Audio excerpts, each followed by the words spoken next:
शहराम जब ऑफिस से घर लौटा, इसके चेहरे पर गुस्से और हैरत के मिले-जुले तासरात थे और इसने ज़ीनिया के रूम का दरवाज़ा ज़ोर से खोला और कहा कि ज़ीनिया, क्या तुम जानती हो आज दानिश ने मुझे ऑफिस में बुलाया था। ये सुनते ही ज़ीनिया के तो पैरों तले से ज़मीन निकल जाती है। उसे ये लगता है कि शायद दानिश ने उसका सारा कच्चा चट्ठा शहराम के सामने खोल दिया है, लेकिन शहराम उसे बताता है कि उसने मेरे सामने ऑफ़र रखी है। वो फाइनेंशियली तौर पर मुझे सपोर्ट करने के लिए तैयार है, मेरी मदद करने के लिए तैयार है और बदले में उसने ये शर्त रखी है कि मैं तुम्हें तलाक दे दूँ। वो चाहता है कि मैं तुम्हें तलाक देकर इस घर से निकाल दूँ। तुम अब भी उससे राब्ते में हो। उसने मुझे बताया कि तुम अब भी उससे राब्ते में हो और तुम ये बात क्या भूल गई थी कि तुम अब मेरे निकाह में हो। ज़ीनिया शहराम की बातें सुनकर हैरान रह गई।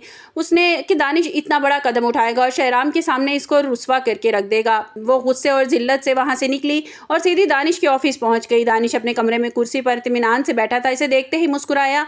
ज़ीनिया ने चीख कर कहा कि दानिश, तुम्हारी हिम्मत कैसे हुई शहराम के पास जाकर ये सब कुछ कहने की? तुम कौन होते हो मेरी ज़िंदगी का फैसला करने वाले? तुमने शहराम को सारी चीज़ें सब कुछ क्यों बताया जो मैंने शहराम से छुपा कर रखी थी? दानिश अपनी कुर्सी से उठा और ज़ोरदार कहका लगाया कि ज़ीनिया, तुम अब भी नहीं समझी। मैं तुम्हें बर्बाद होते हुए देखना चाहता हूँ। मुझे तुम्हारी खुशी से कोई दिलचस्पी नहीं। अगर तुम चाहती हो मैं शहराम को मज़ीद बर्बाद ना करूँ तो तुम्हें इससे अलग होना पड़ेगा और तुम्हें तुम्हारी मोहब्बत की कीमत अदा करनी होगी। ज़ीनिया ने गुस्से से कहा कि ये तुम्हारी भूल है। मैं शहराम को छोड़कर तुम्हारे पास वापस कभी नहीं आऊँगी। मैं इससे मोहब्बत करती हूँ और वो मेरा है। ज़ीनिया, तुम शहराम की ज़िंदगी में खुद गई थी। मेरा शहराम के साथ कोई दुश्मनी नहीं थी। मैंने तो सिर्फ तुम्हें सबक सिखाने के लिए इसके दफ्तर में आग लगवाई थी ताकि तुम समझ सको कि तुम जिसे पाना चाहती हो ना, मैं उसे एक पल में बर्बाद कर सकता हूँ। तुमने मुझे धोखा दिया और तुमने मेरी ज़िंदगी बर्बाद की और अब तुम्हारी बारी है। मैं शहराम को छोड़ना ही होगा वरना मैं इसके बिजनेस मुकम्मल तौर पर ख़त्म कर दूंगा। ये सुनकर ज़ीनिया के होश उड़ गए और उसे एहसास हो रहा था कि दानिश किसी भी हद तक जा सकता है। वीडियो में आगे बढ़ने से पहले अगर आप मेरे चैनल पर नए हैं तो लाइक और सब्सक्राइब कर दें। दूसरी तरफ शहराम और फरियाल के घर में हालात बिल्कुल बदल गए हैं। शहराम को अब इस बात का पूरा यकीन हो गया है कि ज़ीनिया सिर्फ इसकी ज़िंदगी में तूफान लेकर आई है और फरियाल के पास गया और इसे माफ़ी मांगते हुए कहा कि फरियाल, मैंने तुम पर बहुत जुल्म किए हैं। ज़ीनिया के बहकावे में आकर मैंने तुम्हें बहुत दुख दिए हैं। मैं अब सब कुछ ख़त्म करना चाहता हूँ। फरियाल ने इसको माफ़ कर दिया और ज़ीनिया के होने वाले इन तमाम साजिशों से वो खौफज़दा था। शहराम ने अब फैसला कर चुका है कि ज़ीनिया को अपनी ज़िंदगी से मुकम्मल तौर पर निकाल देगा क्योंकि अब उसे अपनी बीवी और अपने बच्चे की खुशी बहुत ज़्यादा अजीज़ थी। उधर ज़ीनिया का हाल देखें, वो शहराम के घर में अब बिल्कुल अकेली रह गई थी और शहराम ने भी इससे साफ कह दिया था कि इस घर में अब तुम्हारी कोई जगह नहीं है। ज़ीनिया अपनी माँ सीरत बेगम भी रोज़ रोती हैं कि काश उन्होंने अपनी बेटी की सही तरबियत की होती। वो ज़ीनिया से कहती हैं कि बेटा, अब सब कुछ ख़त्म हो चुका है, ये घर कैसे चलेगा, तुम्हारा अंजाम क्या होगा? ज़ीनिया जो अब भी बेरोज़गार है, वो कोई हल नहीं निकाल पा रही और नौकरी की तलाश में इधर उधर मारे फिर रही है, लेकिन उसको अपनी माजी की हरकतें उसके आगे दीवार बनकर खड़ी हो गई हैं। ज़ीनिया की यह हालत देखकर सीरत बेगम को पुरानी गलतियां याद आती हैं, लेकिन अब बहुत देर हो चुकी हैं। अब इस कहानी ऐसे मोड़ पर है जहां फ़िरोज़ और शांजे की ज़िंदगी में तो खुशियां आ गई हैं। फ़िरोज़ की माँ मोइना जो पहले शांजे को बिला वजह घर से निकाला था और उस पर जुल्म तशद्दुद करती थी, मतलब जुल्म करती थी, उस पर इल्ज़ामात लगाती थी, जो भी उसके साथ वो करती रही हैं, तो वो उस बात पे उनको बहुत ज़्यादा नदामत है। अब देखना यह है कि आने वाली स्टोरी में क्या होता है कि क्या शहराम जो है वो वाकई इस बात को समझ पाएगा जिस तरह के वो शर्त रखी है दानिश ने उसके सामने।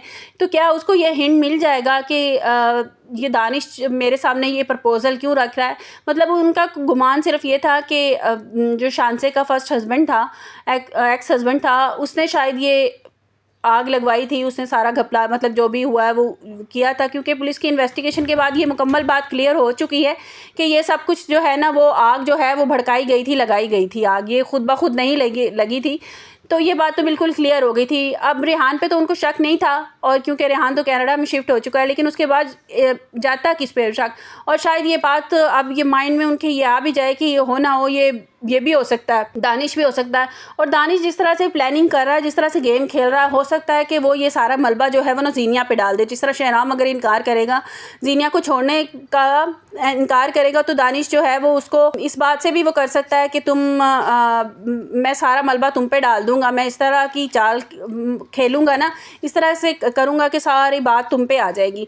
तो क्या करेगी ज़ीनिया जो है, उसको भी मेरे ख्याल में इस बात का पता चल जाएगा। ये मेरी अपनी स्टोरी थी, मेरी अपना मुझे लग रहा था कि इस तरह से हो सकता है कि दानिश जो है ना वो इस तरह से करेगा कि सारे सबूत हो सकता है उसको पेश कर दे ज़ीनिया के, कि जब शहराम उसके ऑफिस में इस बात से इनकार कर देगा कि मैं ज़ीनिया को तलाक नहीं दूंगा, क्योंकि दिखाया जा रहा है बड़ा खुददार इंसान है कि बगैर किसी उसके तो वो ज़ीनिया को तलाक नहीं देगा ना शहराम दानिश के कहने पर।